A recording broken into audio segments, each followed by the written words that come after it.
The Daily Ramble on Claret and Booze. Good morning and welcome to the Daily Ramble here on Claret and Booze. My name's Gary.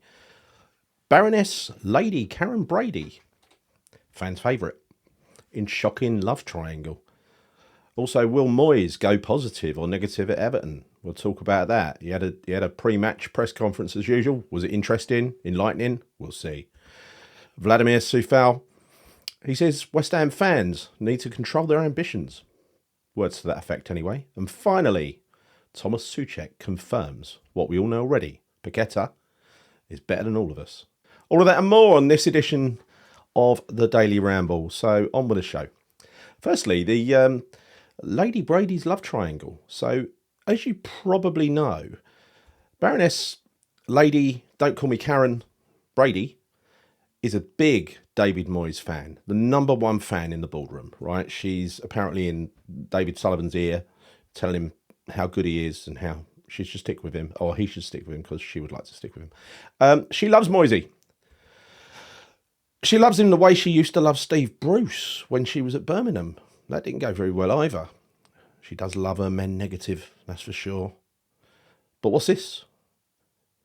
Found out today that before Ange Postecoglou went to Spurs from Celtic, she wrote a gushing column in The Sun, espousing her desire for Ange Ball. She predicted his style would be a huge hit in the Premier League. And it's been proven as well, isn't it? So she loves Moyes, but she also loves Ange. You can't have it all, Karen. That's just wrong. I know I'm being a little bit creative with this story, but, you know, I started to think what approach David Moyes and Ange might take to sort of win Karen Brady's affections. I mean, you've got to have a few quid in your pocket, I would imagine, if she was single and they were single. But anyway, let's go with it. Ange, I would say, being exuberant and, how can I say, instinctive, exciting. He might pick her up by helicopter and fly her for a quick lunch in Paris and maybe stop en route at a vineyard that he knows to pick up a cheeky bottle of wine for them to enjoy on their little trip over. That's the sort of thing that Ange would do. I mean, David Moyes, I'm thinking more steak and chips at the local harvester. You know, no starters. He'd meet her there to save petrol, and they'd obviously split the bill. A good solid dinner and great value too. And I think that tells you the difference right there between Moyes Ball and Ange Ball. That aside, of course, Lady Brady in this instance, first time in her life with West Ham, was actually right. Spurs fans love Ange. And this week he beat Moyes and Arteta to win the London Football Awards Manager of the Year.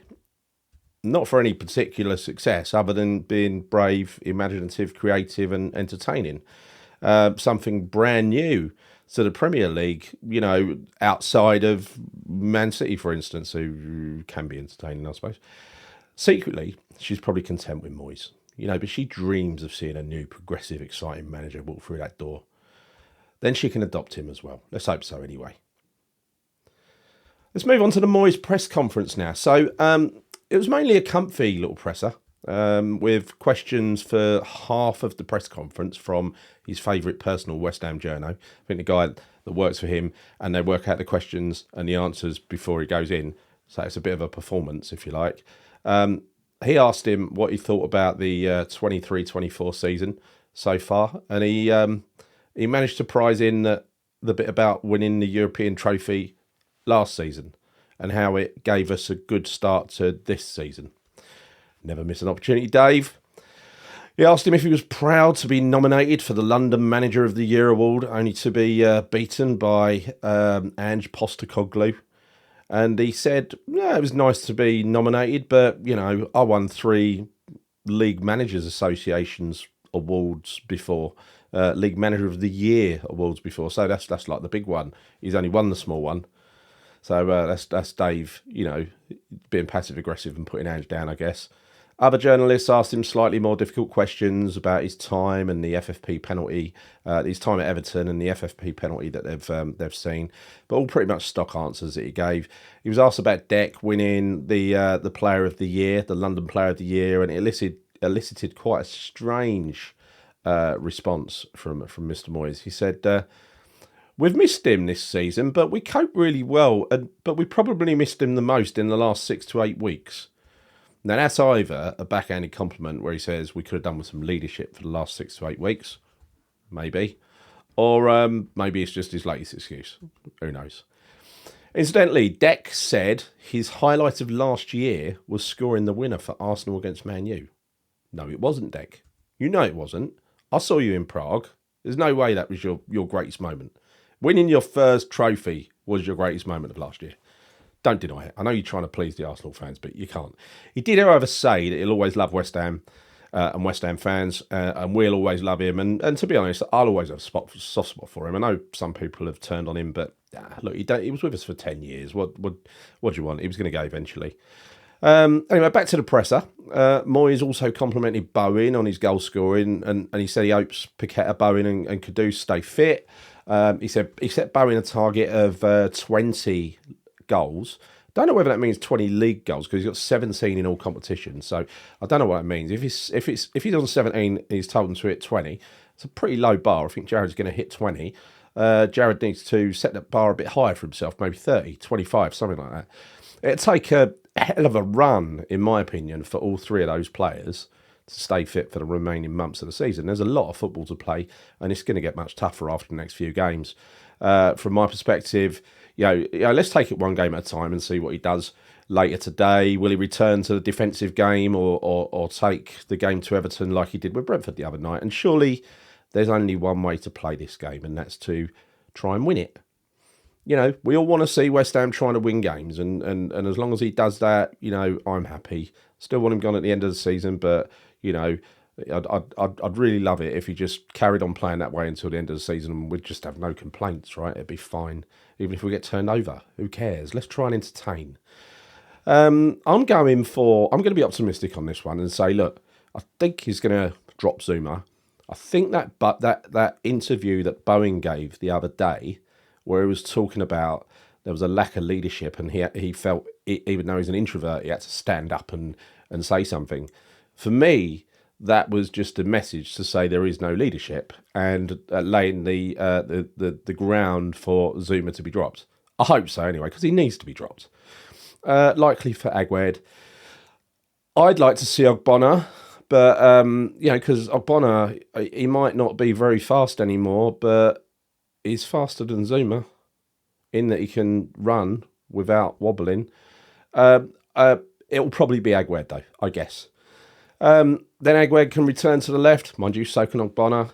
And I reckon he'll look a lot better anyway, alongside the magnificent bronzed presence of Dinos Mavropanos.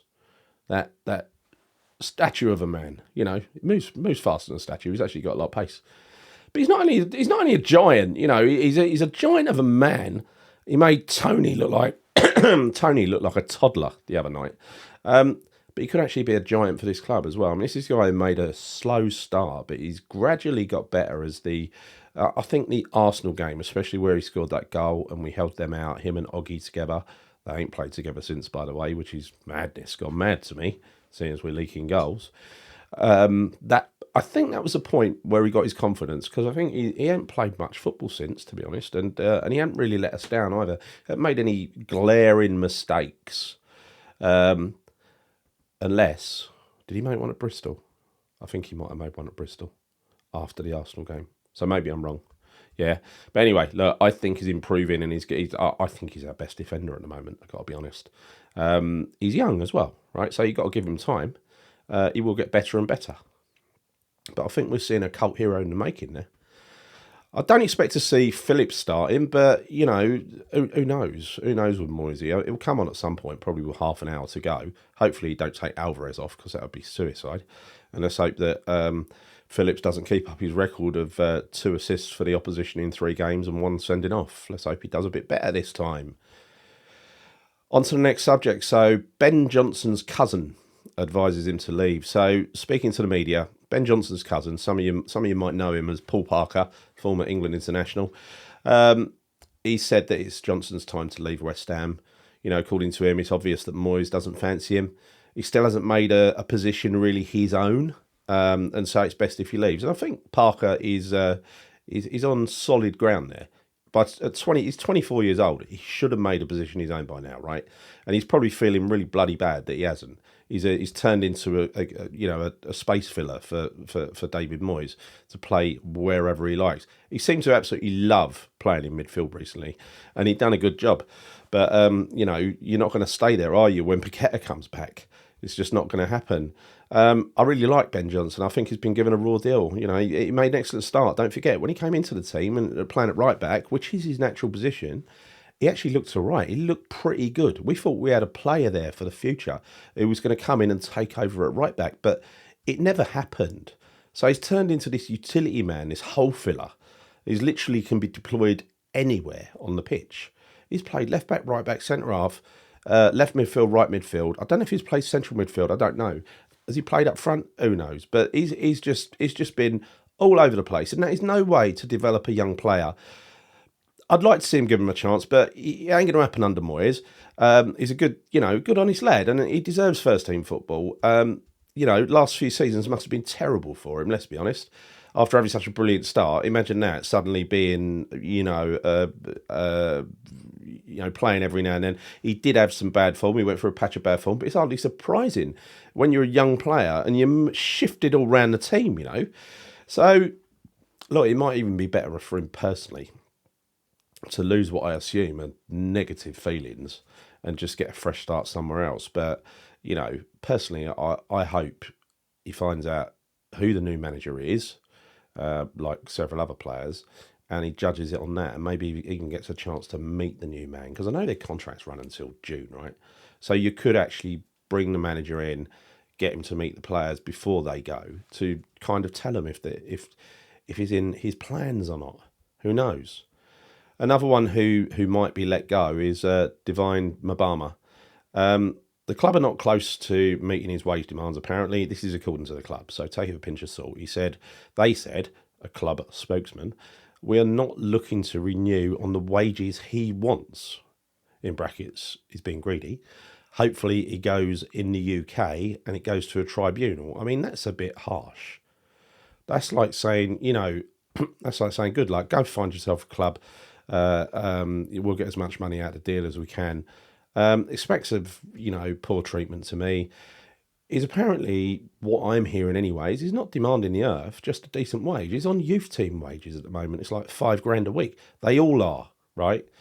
It's such a shame when a youngster with so much promise leaves us. And when I say that, I don't, I know people watch this, especially the ones who are a bit harsh, for some reason, on our own youngsters. It's like, he's rubbish, we've seen him, we've thrown him off. No, you haven't seen him, have you?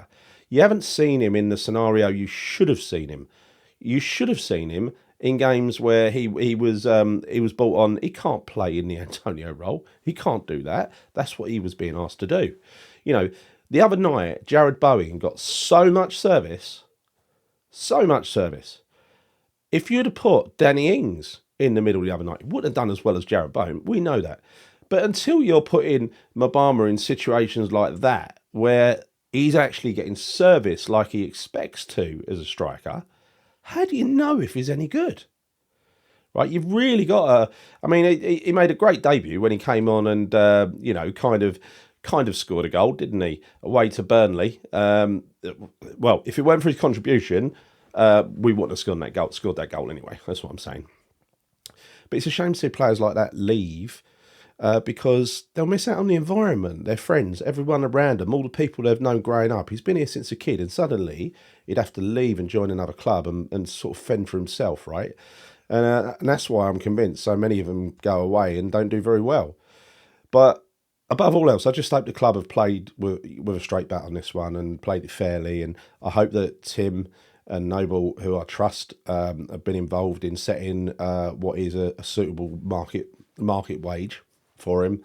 At least I hope so. I hope it ain't a dog's dinner by Sullivan.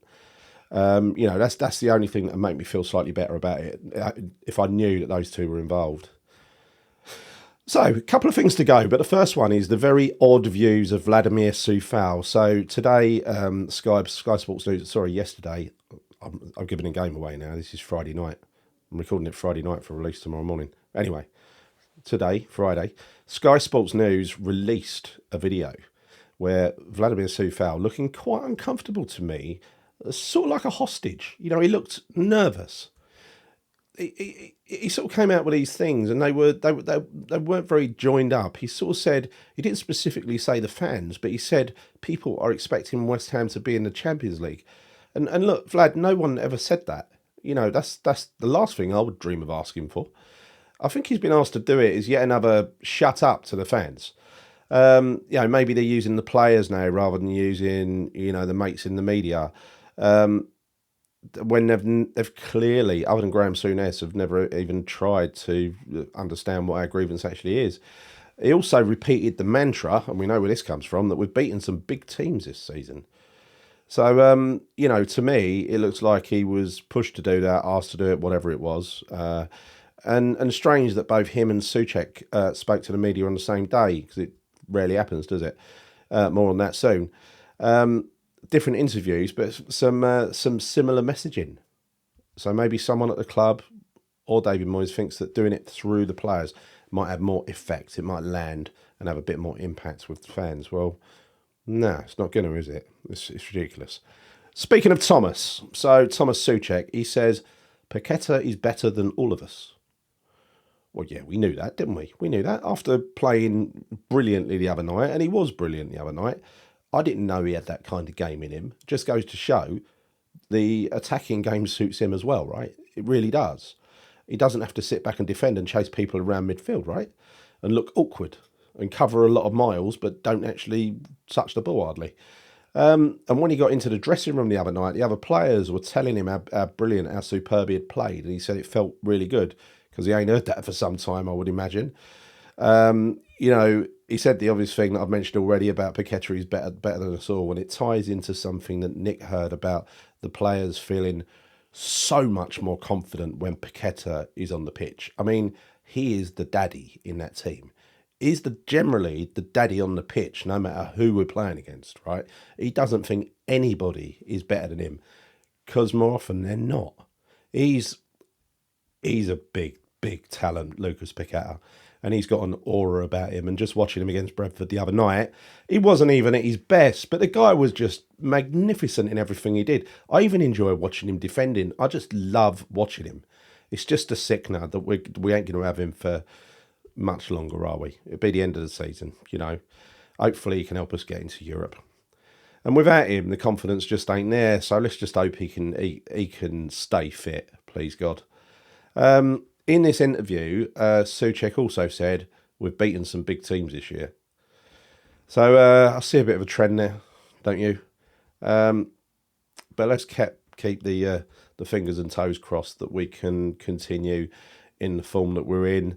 You know, Lucas has just been recalled by Brazil after being criminally dropped by the previous coach over the betting scandal. You know, talk about guilty before proven innocent. How could you do that? How could you do that? Just even thinking about it winds me up, because given his talent, it ain't as if Brazil are they're smashing everyone in the world, beating everyone. They're not, are they? They're like also rans at the moment. How could they have the cheek to turn someone down like Lucas PETTA? No matter what he's done, he can commit murder, he should still get in the first team, right? He plays with a smile on his face. And let's hope that smile's still there at 5 o'clock today. For today's game, the good news is Ray Parlour he's tipped us to lose, just as he did against Brentford the other day, because he's a cracking pundit and predictor. However, Mickey, in his podcast, he's been at it again, hasn't he? He's come out and he said, I don't see anything but 3 points from the game. Fucking hell, why do you say it, Mickey? Why do you say it? But anyway, look, that's me done. Look, I'm always interested to read your comments, so please leave a comment. I try to reply to them all, but even if I can't, I do read them. If you've enjoyed this video and want to see more, please hit that subscribe button. It helps us a lot, and please give the show a like. Helps with that algorithm, that pesky YouTube algorithm. And if you've subscribed already and helped us get to over 11,000, thank you. You know, we really appreciate you helping us In the meantime, that's me done. Let's hope West Ham can put on another show this afternoon. See you soon. Come on, you irons.